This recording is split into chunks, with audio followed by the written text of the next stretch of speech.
Bonsoir Grégory, merci d'être avec nous. Bonsoir. Vous êtes policier, vous travaillez à la BAC. On va préciser que vous avez, il y a 15 ans, quand vous êtes entré dans la police, choisi un syndicat. Oui. Lequel? Je ne saurais même pas vous dire. D'accord. Pour expliquer qu'en fait vous êtes syndiqué mais qu'aujourd'hui vous ne portez la parole de personne en particulier. Bonsoir Nicolas Comte. Bonsoir. Vous êtes porte-parole unité SGP Police FO. Nous avons souhaité vous réunir ce soir parce que depuis le début de la mobilisation des forces de l'ordre, on entend beaucoup dire que la base a peut-être dépassé les syndicats, que les syndicats n'entendent pas nécessairement ce qui se passe dans la base.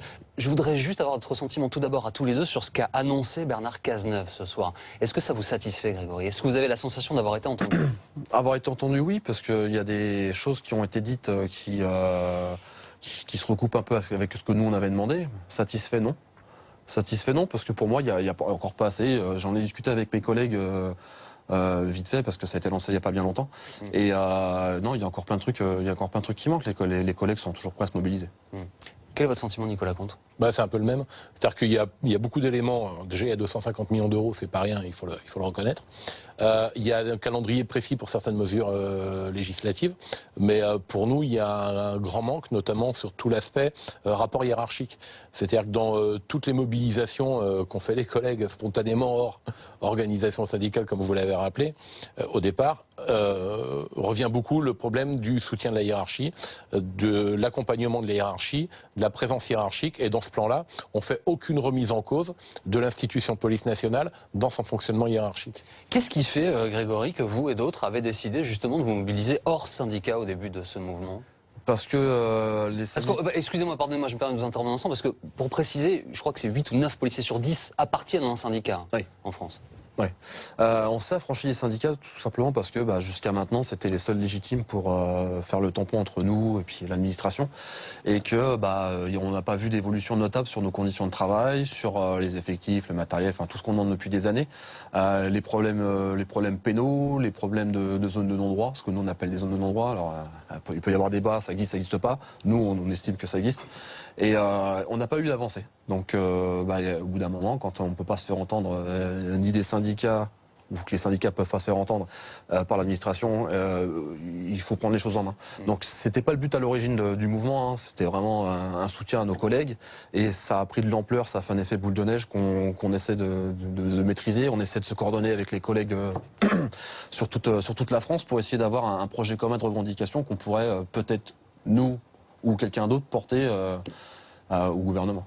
Vous comprenez ce que dit Grégory, ce qu'il traduit? Oui.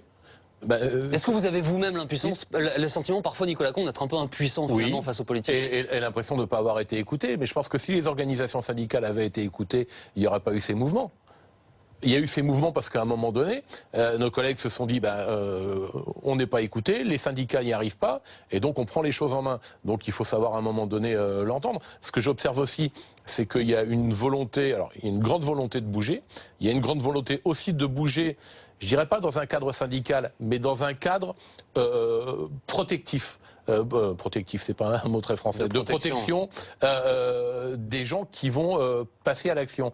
Aujourd'hui, il y a eu des manifestations partout avec un cadre syndical. On n'avait pas mis de banderole, mais on offrait un cadre protecteur aux collègues qui souhaitaient se mobiliser. Et il y a eu une très très forte mobilisation. Mais je crois qu'à un moment donné, si on veut être efficace, il faut qu'il y ait une jonction entre cette expression de la colère et de revendications qui sont annoncées par les collègues et les organisations syndicales. Parce qu'à la finalité, si on veut pouvoir obtenir dans ces démarches, ça passera par la négociation des organisations syndicales, parce qu'on est dans des structures qui sont faites comme ça. Oui, Grégory, c'est vrai. On est obligé de reconnaître qu'à l'Élysée, aujourd'hui, ce sont les syndicats qui ont été reçus. Oui, c'est les syndicats qui ont été reçus, et c'est eux qui ont travaillé. C'est donc eux qui ont obtenu ce qui a été obtenu, bravo à eux. Il n'y a pas de souci là-dessus, bravo à eux. Enfin, je mets un bémol. Moi, je dirais pas que c'est nous qui avons obtenu.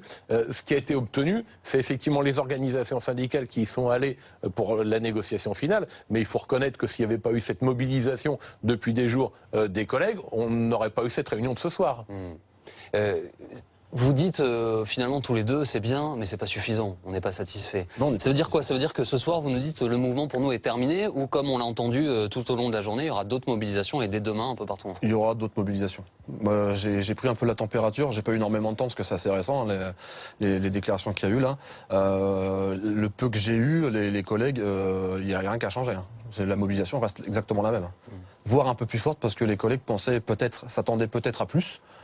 Et donc du coup, ont encore plus les boules. Donc à voir comment ça va s'organiser. Comment ça réagit de votre côté? On l'a dit tout à l'heure, c'est-à-dire qu'il y a des avancées, mais tout n'y est pas. Et d'autre part, ce serait tomber justement dans ce qui a été dénoncé, que pour un syndicaliste, dire il y aura ou pas des mobilisations. C'est pas moi qui vais le décider s'il y a des mobilisations. Je crois qu'il y a un effort explicatif de la part des organisations syndicales pour expliquer tout ce qui a été mis en place. Je crois qu'il y aura un élément extrêmement important aussi, c'est de voir si le calendrier est respecté. Quand on nous dit pour la fin du mois de novembre, il y aura une proposition de texte sur l'évolution de la légitime défense, il faudra qu'il y ait quelque chose. Parce que si on arrive dans un système dans lequel on a réuni tout le monde et puis on fait des espèces de comités pour endormir tout le monde, ça marchera pas. Parce qu'à un moment donné, arrive en théorie au Parlement, c'est ce qui est annoncé, fin novembre. Ouais, il arrive au Parlement. Donc ça, c'est un calendrier qui est très court, donc ça nous convient plutôt. Mais il faudra qu'il y ait des réalités derrière. Et il y a d'autres mesures qui sont beaucoup moins précises. Quand le ministre de l'Intérieur nous dit qu'il y a des discussions avec la SNCF pour obtenir des réductions ou voire la gratuité sur les déplacements en train, liés notamment au Vigipirate et au fait que maintenant les policiers peuvent être armés en permanence, on n'a pas de calendrier. Donc ça, si c'est des mesures qui doivent aboutir, il faudra aussi que ça aboutisse vite. Je voudrais vous montrer cette étude de l'Institut ELA pour BFM TV qui s'appelle Opinion en direct. Que pensez-vous de la mobilisation des policiers? C'est la question qui a été posée aux Français. Les résultats, vous les voyez là devant vous, ils sont éloquents. Il y a 88% des gens sondés qui se disent favorables à cette mobilisation. 5 hostiles seulement. C'est colossal, Grégory. Ouais, ce qui veut dire, on a beaucoup parlé du lien qui se distendait parfois entre les Français et la police, qui revenait, bref, cette communion après les attentats, ensuite des difficultés. Manifestement, vous êtes entendu et soutenu. C'est-à-dire que sur le terrain, avec la population avec laquelle on a affaire sur nos interventions, etc., on tombe beaucoup sur des gens qui n'ont pas envie de nous voir. Donc on a le sentiment effectivement que les gens n'ont pas envie de nous voir. Maintenant, c'est vrai qu'après, dans l'opinion publique, on a cette image-là. Franchement, on en est heureux. Si ça pouvait nous faire avancer, il n'y a pas de souci. D'ailleurs, si les gens veulent se mobiliser avec nous, il n'y a pas que de la police dans la rue. On a pu voir des pompiers, des infirmiers. On a vu des gens aujourd'hui, des gens qui sont venus comme ça, qui n'ont aucun lien avec la police et qui nous soutiennent. Vous réagissez comment à ce sondage, Nicolas Comte? C'est pas tellement une surprise parce qu'effectivement souvent on nous pose la question, on nous dit oui mais alors après Charlie Hebdo les policiers étaient embrassés et puis maintenant on leur jette des cocktails Molotov dessus. Mais effectivement ceux qui jettent les cocktails Molotov et ceux qui applaudissaient les collègues au lendemain de Charlie Hebdo ce sont pas les mêmes. Grégory, il faudrait quoi pour que vous soyez satisfait en fait? Nous, il nous manque encore pas mal de choses. Il nous manque encore une réponse pénale sur tout ce qui est la récidive. On attend aussi une concertation sur les zones de non-droit. On nous demande à reprendre le travail, à reprendre les quartiers, à reprendre le travail dans les quartiers. On demande. Ça se traduit comment, par exemple, pour être tout à fait concret, quand vous dites il y a une zone, il y a un quartier, on ne peut pas y entrer. J'imagine que c'est ça que vous voulez dire par zone de non-droit. En tout cas, c'est très dangereux. Pas que nous, d'ailleurs. Ça veut dire plus de moyens pour entrer dans ces zones? Oui, plus de moyens et puis une réponse pénale aussi pour ceux qui nous empêchent de rentrer dans les quartiers. On demande à ce que les gens qui nous empêchent de rentrer en nous agressant, en jetant des cailloux ou quoi que ce soit, qu'une fois qu'ils sont attrapés, qu'ils prennent cher derrière. Comme ça, on saura qu'il ne faut pas attaquer la police et qu'il faut laisser la police faire son travail. C'est un des éléments intéressants des annonces des ministres tout à l'heure. C'est-à-dire que le projet de loi qui devrait être présenté à fin novembre, c'est de punir les agressions contre les fonctionnaires de police à la hauteur de ce qu'on fait quand il y a des agressions contre les magistrats. Outrage à magistrat, c'est un an de prison. Outrage à magistrat, c'est doublé. Policier, ça n'était pas doublé.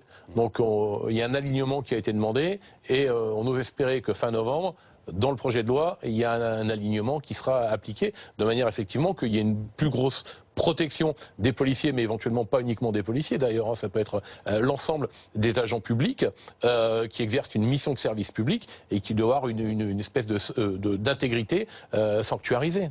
Ça, et puis il faut que les juges aussi prennent des décisions derrière. La loi change très bien, mais s'il n'y a pas un juge derrière qui met les gens en prison et qui les punit, on n'avancera pas.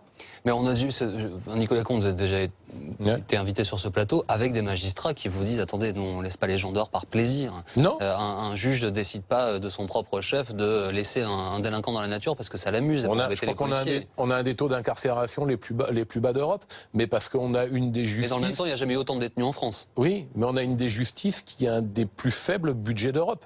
Donc à un moment donné, des magistrats laxistes, il y en a. Tous les magistrats ne sont pas laxistes. Et il y a beaucoup de policiers, notamment en police judiciaire, qui travaillent au quotidien avec les magistrats. Simplement, à un moment donné, il faut que toute la chaîne fonctionne. Et pour que les collègues ne se plaignent pas de retrouver dehors les individus qu'ils ont interpellés, il faut qu'il y ait des possibilités pour la justice d'aller vite. Et puis quand il y a certains tribunaux qui sont absolument débordés, pour certains magistrats, les affaires d'outrage ou les affaires de violence contre les policiers, c'est pas les affaires les plus urgentes. Donc effectivement, on les laisse de côté. Et puis ensuite, tu as les problèmes de l'aménagement des peines, c'est-à-dire qu'on peut retrouver des individus dehors, alors même qu'ils ont été condamnés à des peines de prison. Un dernier mot, une question à tous les deux. Avez-vous des nouvelles de votre collègue qui a été gravement blessé, brûlé à Viry-Châtillon? Il a l'air d'aller mieux. Il est sorti du coma depuis un petit moment. Il discute avec sa famille. On a pu voir aujourd'hui, je crois, un article du docteur qui s'est occupé de lui, qui est assez rassurant, même si le travail est encore long et qu'il aura des séquelles toute sa vie. Mais il y a du mieux. Il y a du mieux. Merci beaucoup. Merci à tous les deux d'avoir été avec nous ce soir en direct dans Grand Angle sur BFM TV.